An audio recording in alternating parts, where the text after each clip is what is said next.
The large screen in Han Tassu's living room showed the alien ship. It hung in the sky like a dark cloud. Han sat forward on his couch. His hands gripped his knees tight. "Dad, are they really aliens?" Suman asked. The 16-year-old girl sat next to her father, eyes wide. "Yes," Han said. "The first ones to visit Earth." Han was 45 years old. His black hair had spots of gray now. Before he retired, he was a colonel in the Korean Army. He had seen many things in his life, but never aliens. The news showed world leaders meeting the aliens called the Daeong. They looked almost human, but their skin was pale blue. Their eyes were too large, their fingers too long. They seemed peaceful, Han said, but he did not fully believe it. 20 years in the military had taught him to be careful. The phone rang. Han picked it up. "Are you watching this?" It was his brother, Do-yoon. "Yes, Suman and I are seeing it all." "What do you think?" Do-yoon asked. "I don't know yet," Han said. "Let's wait and see." 3 days passed. The aliens met with the United Nations.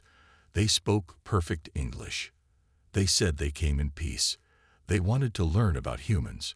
They asked to study Earth's military technology. "We will give you better technology in return," the Daeong leader said on TV. "This is how we make friends." Many people did not trust them, but many more were excited. The world voted. They would share some weapons with the aliens. Han watched as they loaded the Baekho tanks onto the alien ships. These light tanks were the pride of Korea's military. Han had helped design parts of them. The tanks were small but very strong. They could hide from radar. Their guns could hit targets 5 miles away. "Why are we giving them our best weapons?" Suman asked at dinner. Han put down his chopsticks.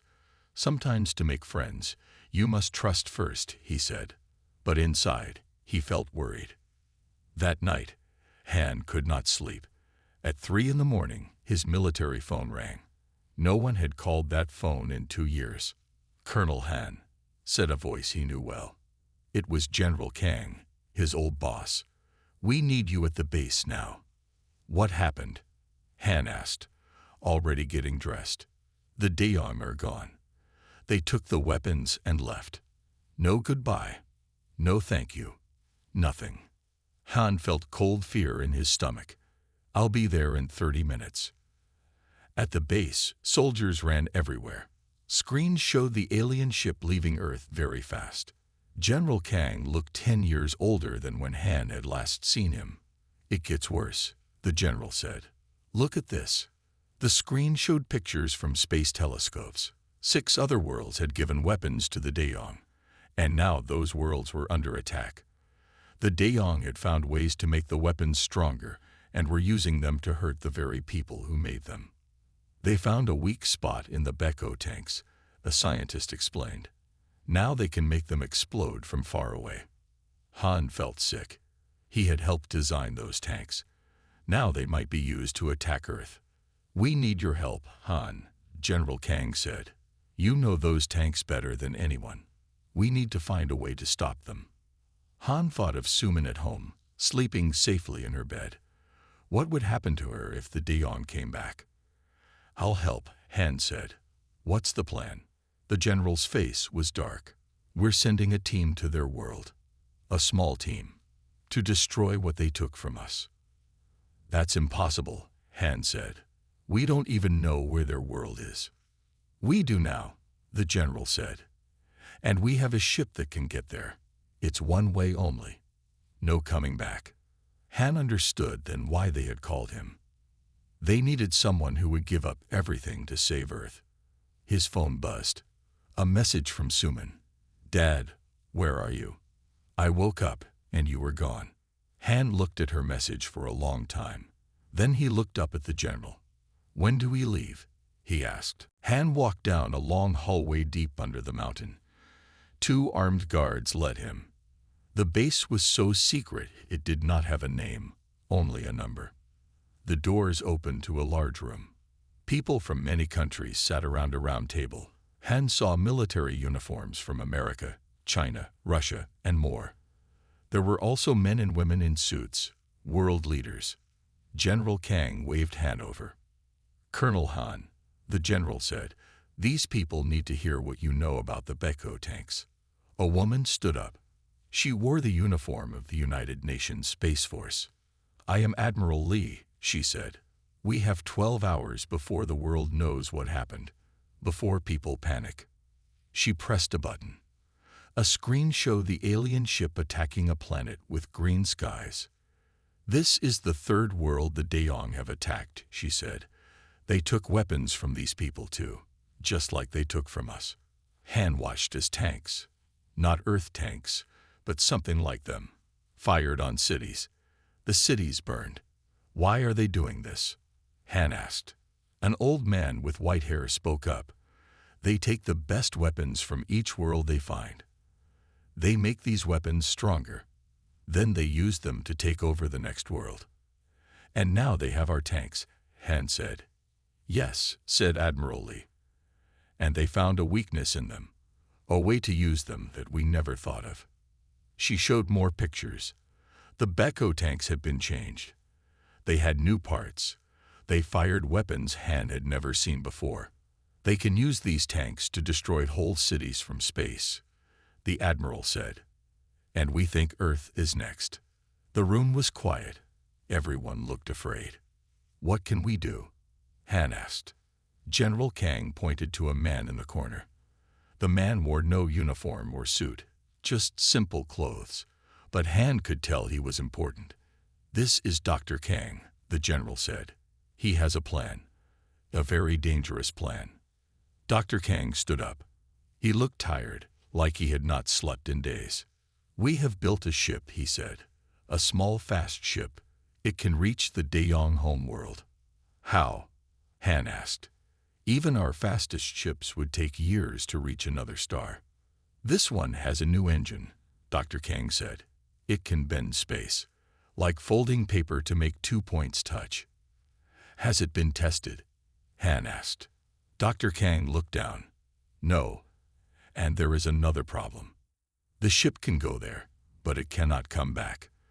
There is only enough power for one jump. Now Han understood. This was a one-way trip, a suicide mission. Admiral Lee spoke again. We need someone who knows the Beko tanks better than anyone, someone who can find their weak spots, someone who can destroy them before the Daeyong use them against Earth. Everyone looked at Han. Why me? Han asked, though he already knew the answer. You helped design the tanks, General Kang said. You know how they work better than anyone alive. Han thought of Suman. If he left, he would never see her again, never see her finish school, never meet her future husband, never hold his grandchildren. But if the Daeyong attacked Earth, she might not live to do any of those things. I need to think, Han said. Admiral Lee nodded. You have 1 hour. Han walked to a quiet corner of the room. He took out his phone and looked at pictures of Suman, her first day of school, her winning a science prize, her laughing with her friends. He thought about his wife, who had died 5 years ago. I promised I would keep her safe, he whispered to the picture. After exactly 1 hour, Han returned to the table. I will go, he said, but I need to say goodbye to my daughter first. Admiral Lee shook her head.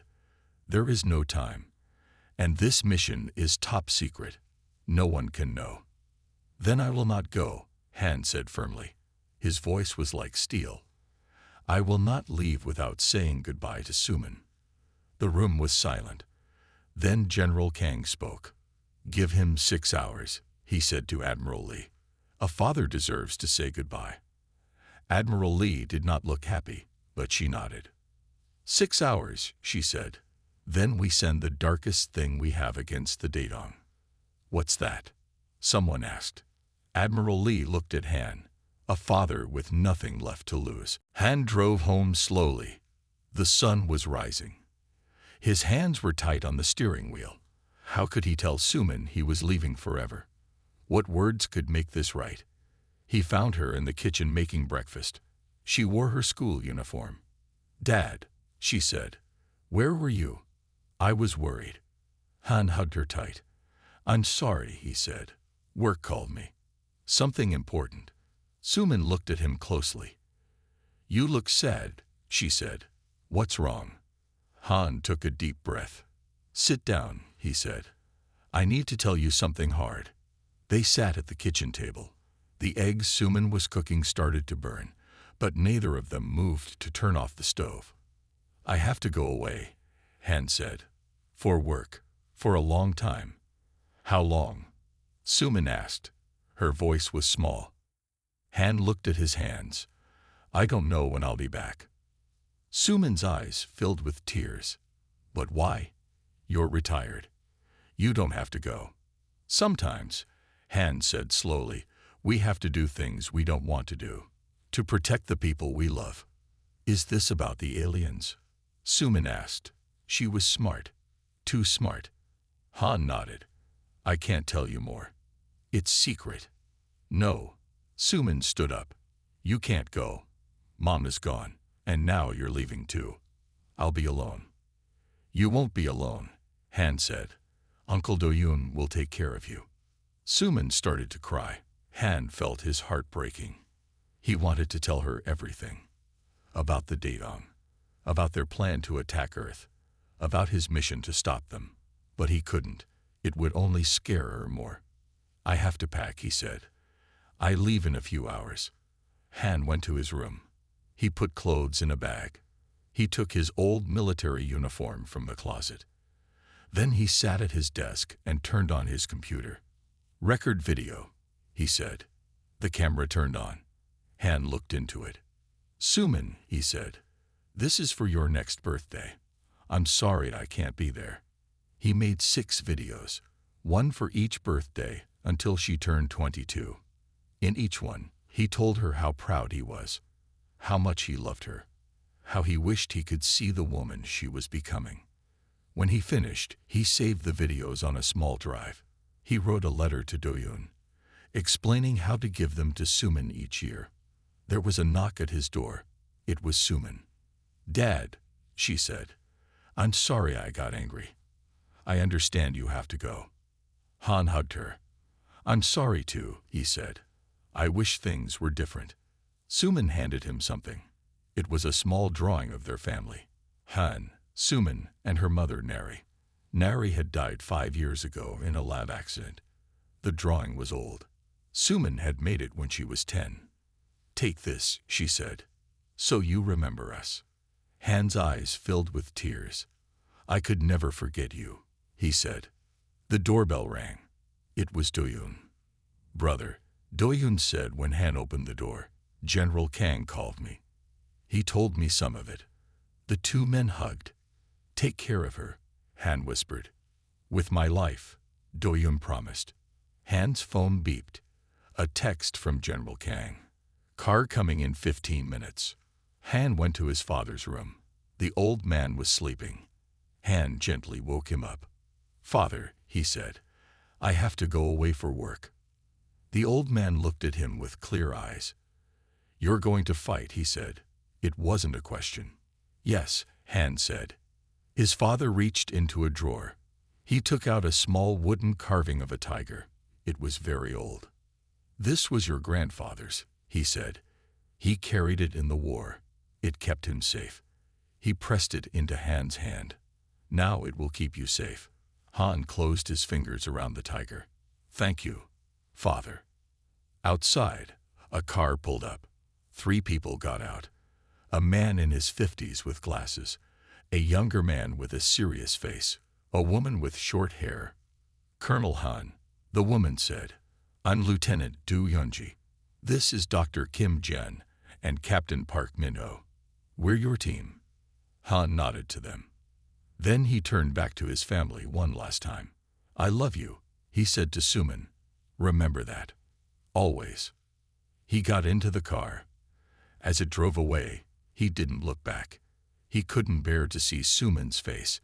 Instead, he held the tiger carving tight and whispered to himself, I will come back. Somehow, I will come back to her. But in his heart, He knew this was a promise he might not be able to keep. The ship was small. Han could touch both walls of his room if he stretched out his arms. The bed was hard. The air smelled like metal and oil. "It's not pretty," Captain Park said as he showed Han around, "but it will get us there." Han looked at the strange engine room. Blue lights pulsed inside a glass case. "How does it work?"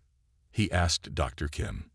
"It bends space," Dr. Kim said, "like folding paper, but it uses a lot of power. We can use it only once." "And no way back," Han said. Dr. Kim nodded. "No way back."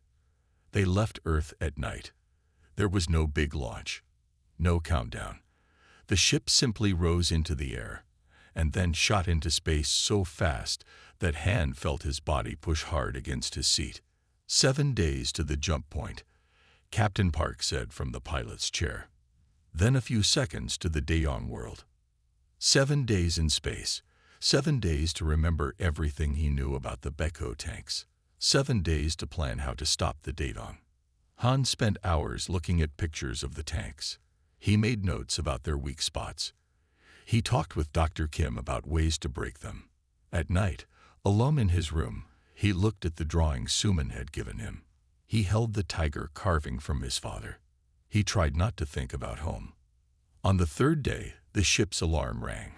Red lights flashed. "Problem in the engine room," Captain Park yelled. Han ran to help. The engine was making strange sounds. Smoke filled the air. "The cooling system is failing," Dr. Kim said. His face was white with fear. "If the engine gets too hot, it will explode." Lieutenant Yoonji handed Han a tool. "Help me open this panel," she said. They worked for 2 hours. Han's hands got cut. His face was black with smoke. But finally, the engine cooled down. "That was close," Captain Park said. "Too close." That night, Han couldn't sleep. He walked to the small kitchen to get water. He found Lieutenant Yoonji sitting alone. "Can't sleep?" he asked. She shook her head. "I keep thinking about my family." "You have children?" Han asked. "No," she said, "but I have parents. A sister." She took something from her pocket. It was a photo of 4 people, smiling. "We're not supposed to bring personal items," Han said. "They told us it could affect our focus." Yoonji put the photo away quickly. "Are you going to report me?" Han smiled a little. He took out Suman's drawing. "No," he said. "I broke the rule too." Yoonji looked at the drawing. "Your daughter?" "Yes," Han said. "And my late wife." "I'm sorry," Yoonji said. "About your wife." "It was 5 years ago," Han said. "A lab accident. Suman was only 11. They sat in silence for a while. "Why did you volunteer for this mission?" Han asked. "Knowing you might never see your family again." Yoonji looked at her hands. "To protect them," she said simply. "Why did you?" "The same," Han said. On the 6th day, trouble came again. The ship shook hard. Alarms screamed. "Micrometeor hit," Captain Park shouted. "We're losing air." Han ran to the control room. Dr. Kim was already there, looking at screens. "The life support system is damaged," he said. "We're losing oxygen." "How long do we have?" Han asked. 4 hours, maybe 5, Dr. Kim said. "But the jump point is 10 hours away." Han felt cold fear. They would die before they could complete the mission. Earth would be left unprotected. Captain Park stood up. "I know how to fix it," he said. "But someone has to go outside the ship." "Outside?" Yoonji said. "In space. That's too dangerous." "I'll go," Captain Park said. "I've done space walks before." No one argued. It was their only chance. They helped Captain Park put on a spacesuit. The suit looked old and patched. "Be careful," Han said. Captain Park nodded. Then he went into the airlock. The door closed behind him. For an hour, they watched on screens as Captain Park worked outside the ship. His breath sounded loud through the radio. Then suddenly, there was a sharp cry. Captain, Han called. Captain Park. No answer. On the screen, they saw Captain Park floating away from the ship. His airline had broken. He was drifting into open space. We have to help him, Yunji cried. We can't, Dr. Kim said. His voice was sad. He's too far already. They watched as Captain Park grew smaller and smaller on the screen. Just before he disappeared from view, they heard his voice on the radio. Complete the mission, he said, for Earth. Then he was gone. Han, Yunji, and Dr. Kim stood in silence. They had lost one of their team. But Captain Park had fixed the life support system before the accident. He had saved their lives by giving his own. One day less to the jump point, Dr. Kim said after a while. The damage changed our course a little. We'll reach it sooner now. Han nodded. Then we'll make his sacrifice count, he said. We'll stop the Daedong. He went back to his room and held the tiger carving tight. For Earth, he whispered. For Suman, the jump was fast but painful. Han felt like his body was being pulled apart and put back together. For a few seconds, he couldn't breathe or see. Then suddenly, it was over. We made it, Dr. Kim said. His face was pale. We're in Daedong space. Han looked out the window. A large planet with 3 moons hung before them. It was mostly blue, like Earth, but the land was red, not green. That's their home world, Yunji said. She was looking at a screen full of data. But there are too many ships around it. We can't land there without being seen. What about one of the moons? Han asked. Dr. Kim studied the screens. The smallest moon might work. It has air we can breathe. And fewer ships around it. Han nodded.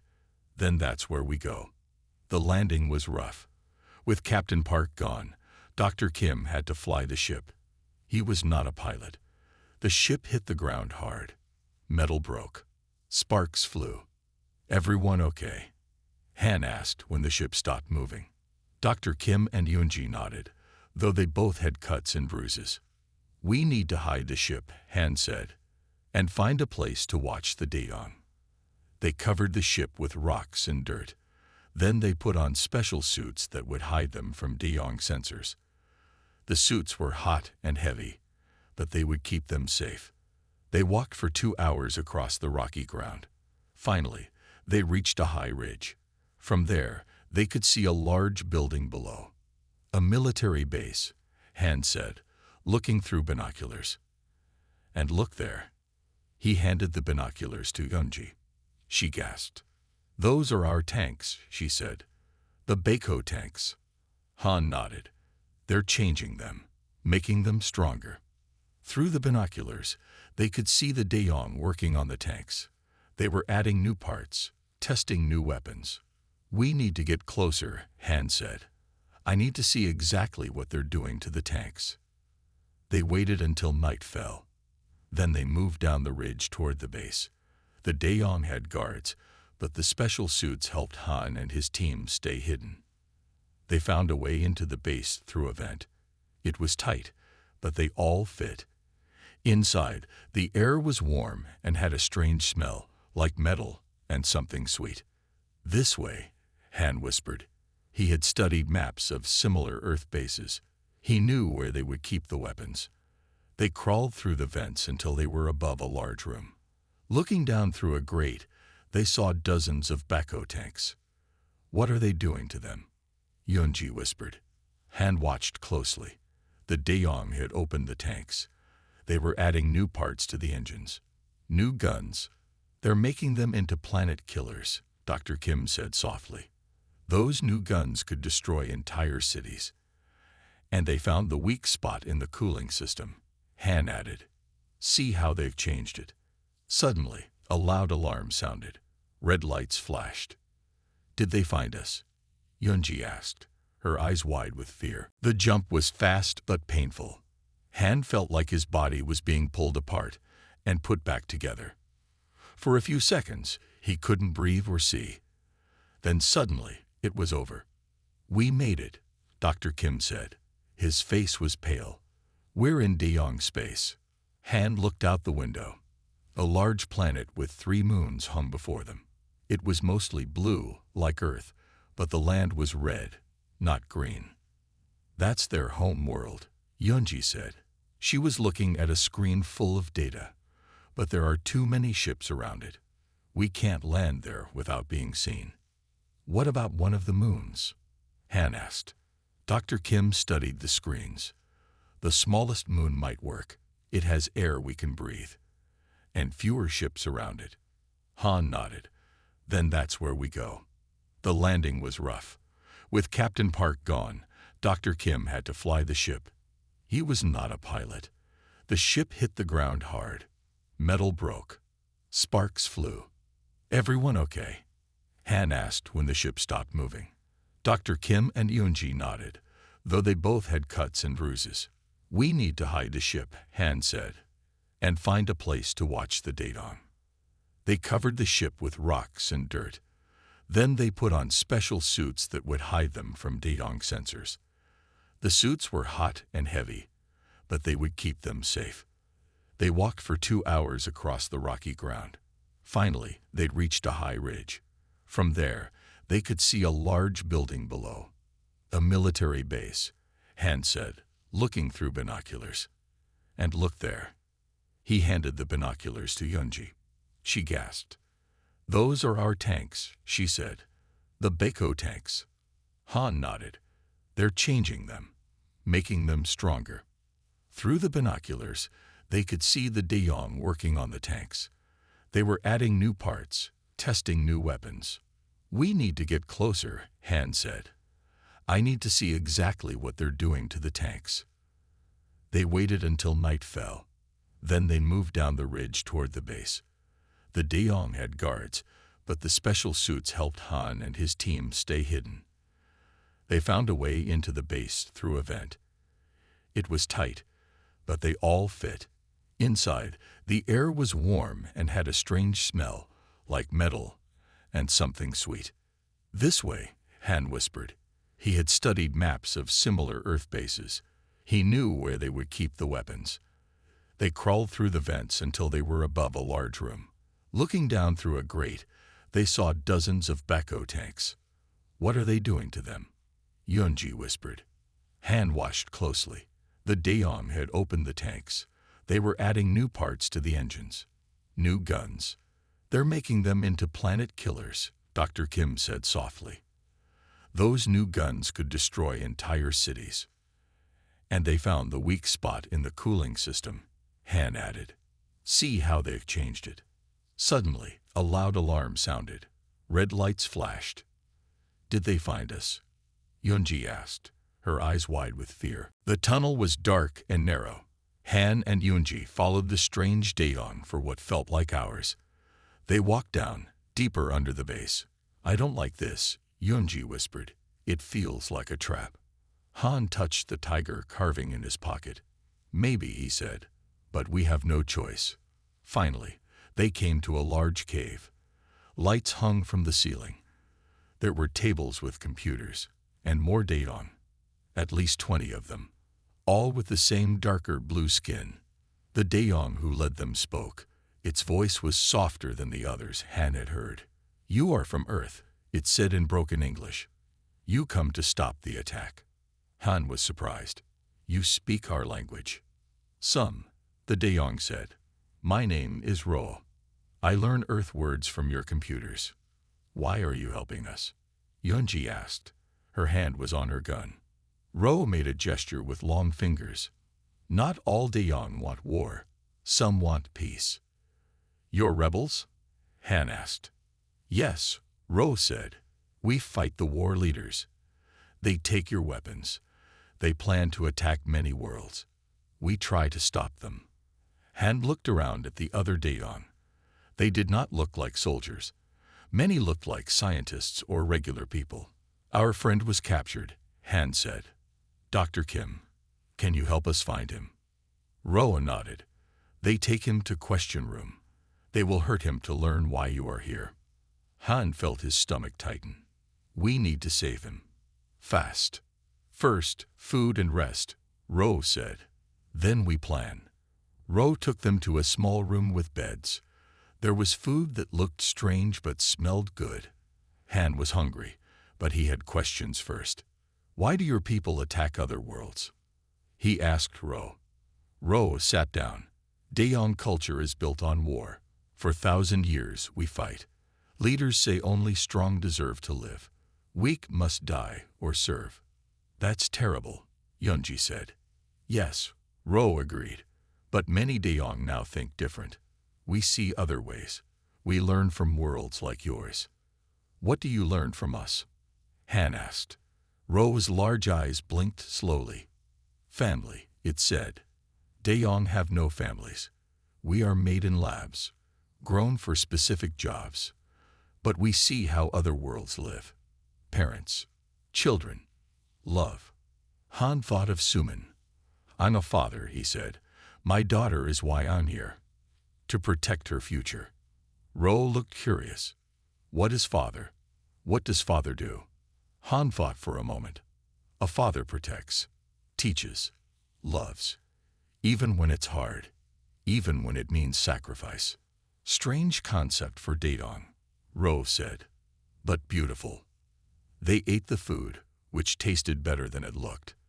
Then they planned how to save Dr. Kim. Ro showed them maps of the base on a computer.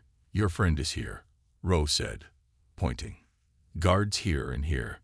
How do we get past them? Yunji asked. I have these, Ro said. It opened a box. Inside were uniforms like the ones Daeong guards wore. We dress like them, Han asked. Yes, Ro said. I go too. I speak if needed. The plan was simple. They would pretend to be guards moving Dr. Kim to another room.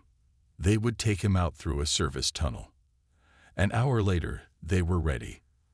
The uniforms were big on the humans, but in the dim light, they might pass as Daeong. Remember, Ro said, walk proud. Daeong soldiers always look down on others. They entered the main base through a hidden door. Han's heart beat fast.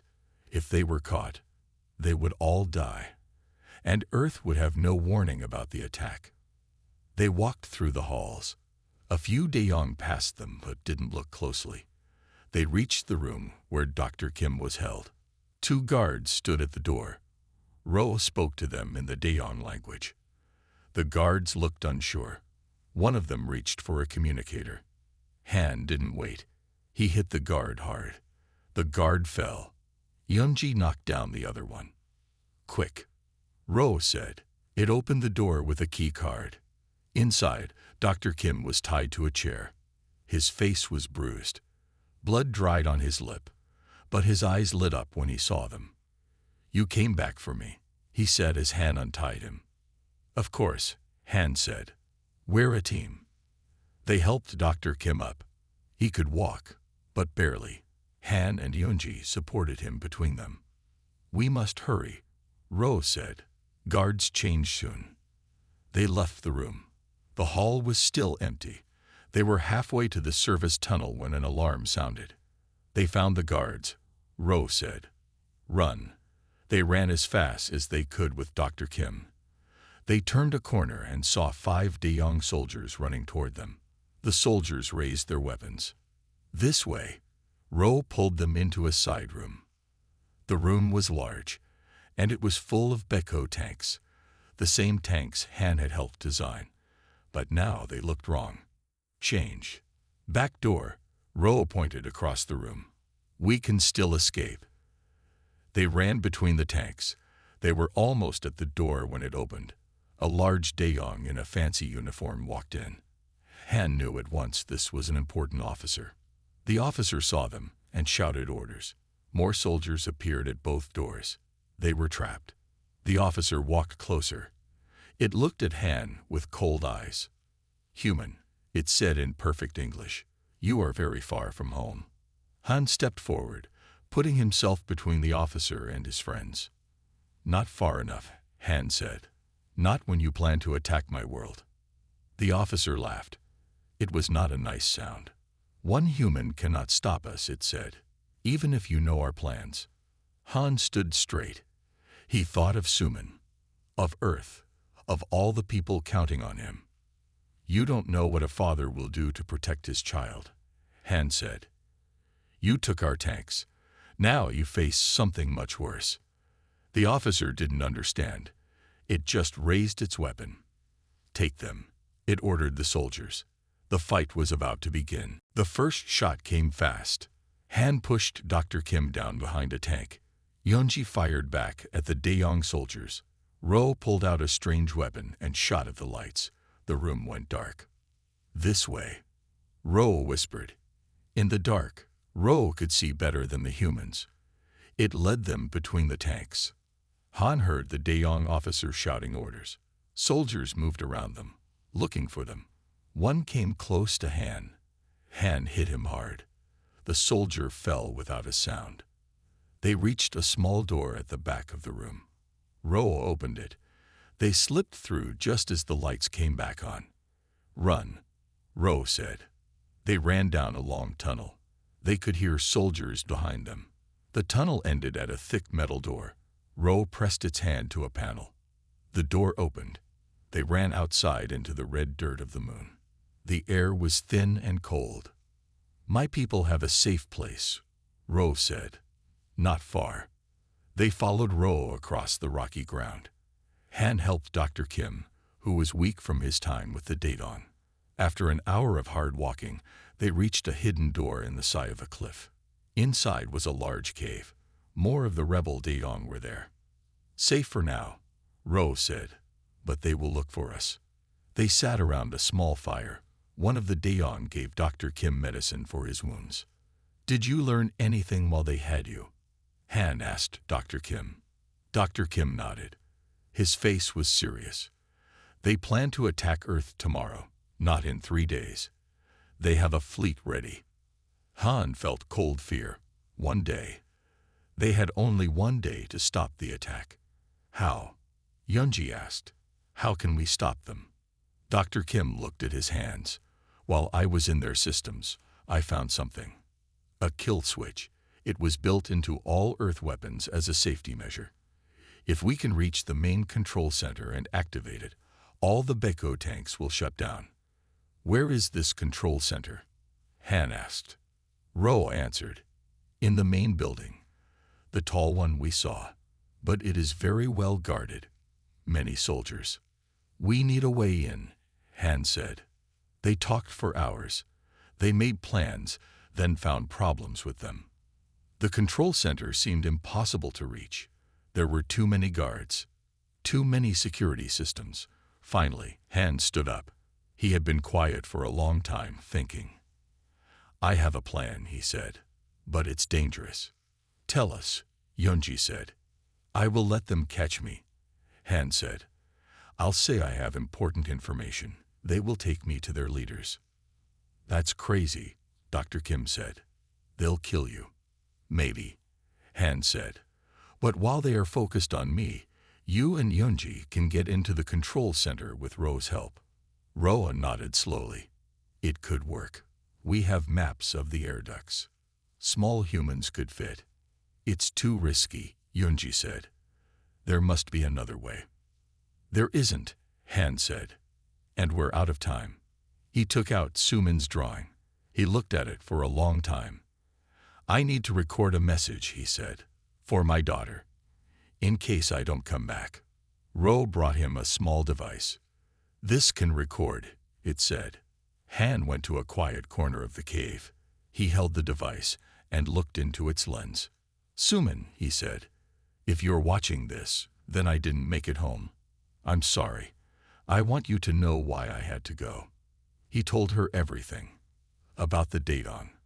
About their plan to attack Earth. About his mission. I did this for you, he said. So you can have a future. So you can grow up and have your own family someday. I wish I could be there to see it. But know that I love you. I've always loved you. And I always will. He stopped the recording. His eyes were wet. He gave the device to Yunji. If you make it back to Earth, he said, give this to my daughter. Yunji nodded. I promise. Han stood up straight. He put the tiger carving in his pocket. He took a deep breath. "Let's go over the plan one more time," he said. "I'll create a distraction here." He pointed to a map Ro had drawn. "You enter the air ducts here. You'll have 20 minutes to reach the control center while they're dealing with me." "What if they don't take you to the leaders?" Dr. Kim asked. "What if they just kill you?" Han smiled a small, sad smile. "They won't. I know something they want to know. How we got here. Where our ship is. They'll want that information before they kill me." Ro gave Han a small pill. "If they try to make you tell truth," it said, "swallow this. It blocks their truth drugs." Han put the pill in his pocket. "We leave at dawn," he said. "Try to get some sleep." But Han didn't sleep that night. He sat looking at Suman's drawing, thinking of home, thinking of the impossible task ahead. "I'm coming home, Suman," he whispered. "Somehow, I'm coming home." But even as he said it, he knew it might be a promise he couldn't keep. Morning came too soon. Han checked his weapon one last time. He put the tiger carving in his pocket. He shook hands with Dr. Kim. "Good luck," Dr. Kim said. Han nodded. "Remember, 20 minutes after they take me, enter the air ducts." Han turned to Yunji. "If something goes wrong, get back to Earth. Warn them." "We'll succeed," Yunji said. "And we'll all go home." Han smiled, but they both knew it might not be true. Ro led Han to the edge of the base. From there, Han would go alone. "I have never met a father before," Ro said. "It is a strong thing to be." "The strongest," Han agreed. He walked out into the open. It took less than 5 minutes for the Daeyong to spot him. Soldiers surrounded him, weapons pointed at his head. "I surrender," Han said, raising his hands. "Take me to your leaders. I have important information." The soldiers put chains on his hands. They took his weapon. They pushed him toward the tall building at the center of the base. Inside, the building was cold and hard. Metal walls, bright lights. They took Han up in a lift, higher and higher. Finally, they reached the top floor. The room was large. Windows looked out over the red land of the moon. A group of Daeyong sat at a long table. They wore fancy uniforms with many decorations. Leaders. In the center sat the largest Daeyong Han had ever seen. Its skin was almost purple. Its eyes were cold. "The human," it said in perfect English. "I am Supreme Commander Krell. You have caused much trouble." Han stood straight. "You plan to attack my world." "Of course I caused trouble." Krell made a sound like laughter. "Brave words from a prisoner. Your weapons are ours now. Your tanks will help us conquer many worlds." "Why?" Han asked. "Why do you need to conquer? Why can't you live in peace?" "Peace is for the weak," Krell said. "The strong take what they want. This is the natural law."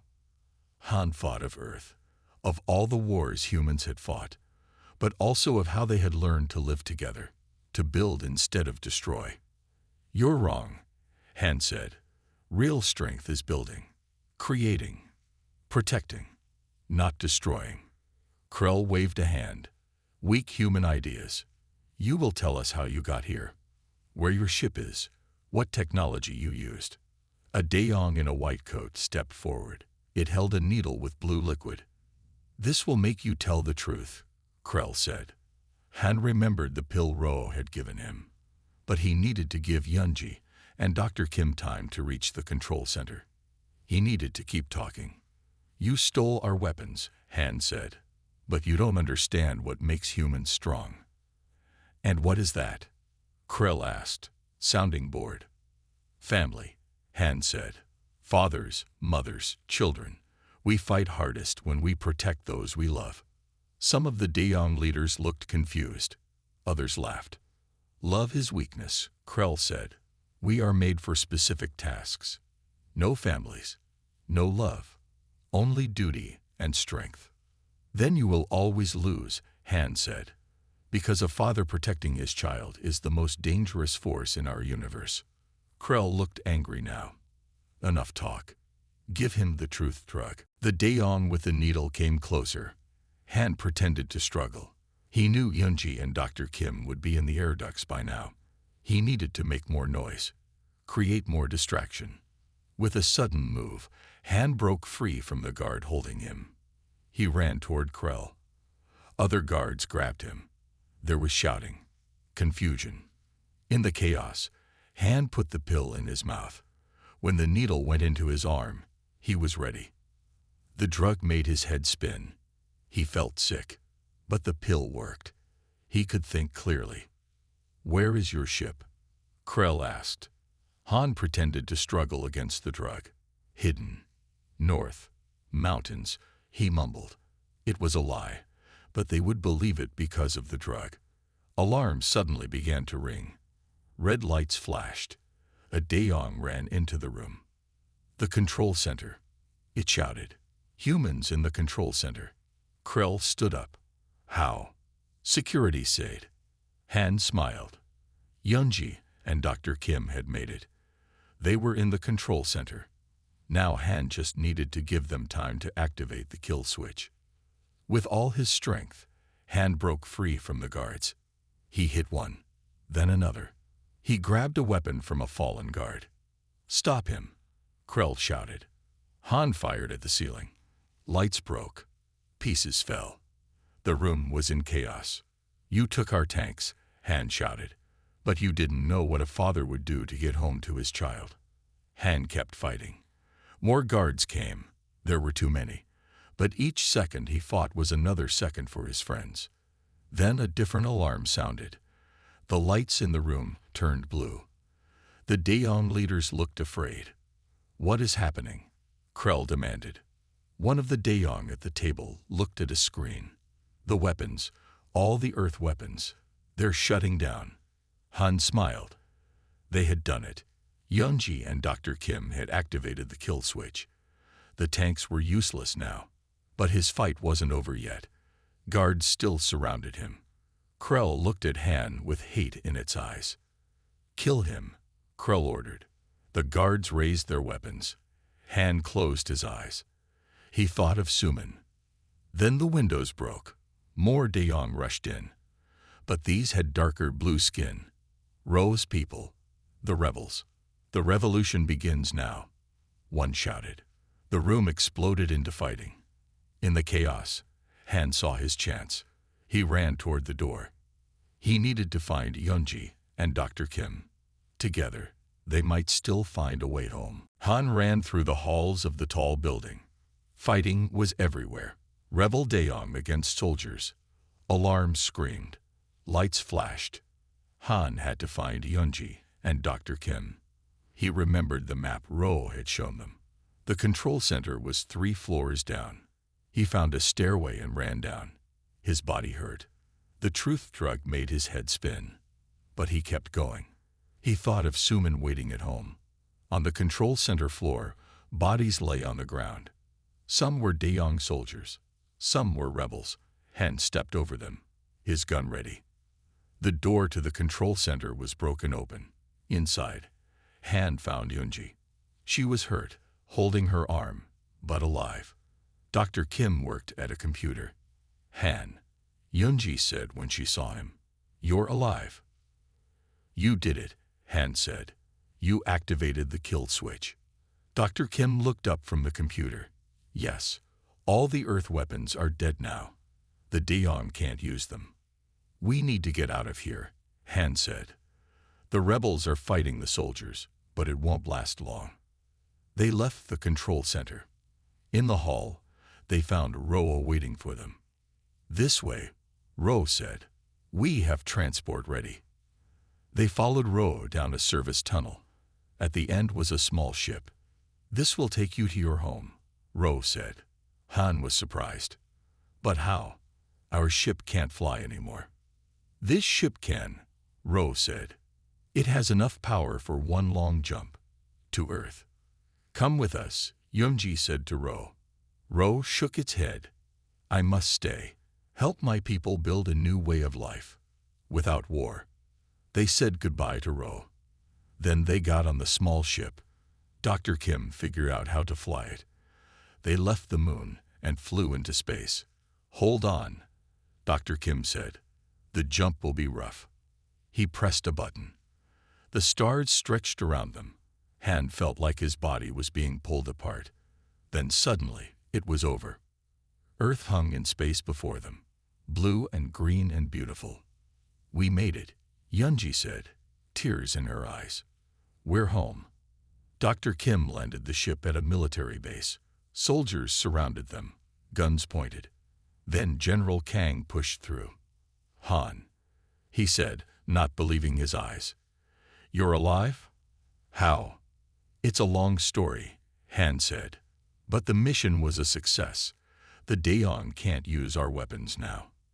Later, after medical checks and many questions, Han was free to go home. 6 months had passed on Earth. It had been only 12 days for Han in space, but time moved differently during the jumps. He took a car to his house. It was evening. Lights were on inside. Han's heart beat fast as he walked to the door. He knocked. The door opened. Sumin stood there. She was taller now. Her hair was different. For a moment, she just stared. Dad, she whispered. Then louder, Dad. She threw herself into his arms. Han held her tight. Tears ran down his face. I thought you were dead, Sumin said, crying. They told us your ship was lost. I promised I'd come back, Han said. A father keeps his promises. 1 year later, Han stood with Sumin at a new memorial. It had the names of Captain Park and all who had died fighting the Daeong. There was also a statue. It showed a human hand and a Daeong hand clasped together. The peace talks are going well, Han told Sumin. The new Daeong government wants to be friends with Earth now. Is Ro coming to visit? Sumin asked. She had heard all about the Daeong who helped save her father. Yes, Han said. Next month. Ro wants to learn more about families. Sumin took something from her pocket. It was the tiger carving Han's father had given him. Han had left it with her before going to the memorial. Keep it, Han said when she tried to give it back. Your grandmother gave it to your mother, who gave it to me. Now it's yours. But it's supposed to protect you, Sumin said. Han smiled. It did its job. Now it will protect you. And someday you'll give it to your children, to remind them that family is the strongest force in the universe. Sumin asked. Yes, Han said, putting his arm around her shoulders. The Daeong took our tanks. They thought they understood our strength, but they didn't know about fathers and daughters. They walked home together under the setting sun. Above them, stars began to appear. Han looked up at them. Somewhere out there, the Daeong were learning a new way to live, with families, with love. And it all started because they took Earth's weapons, and Earth sent back a father. The end.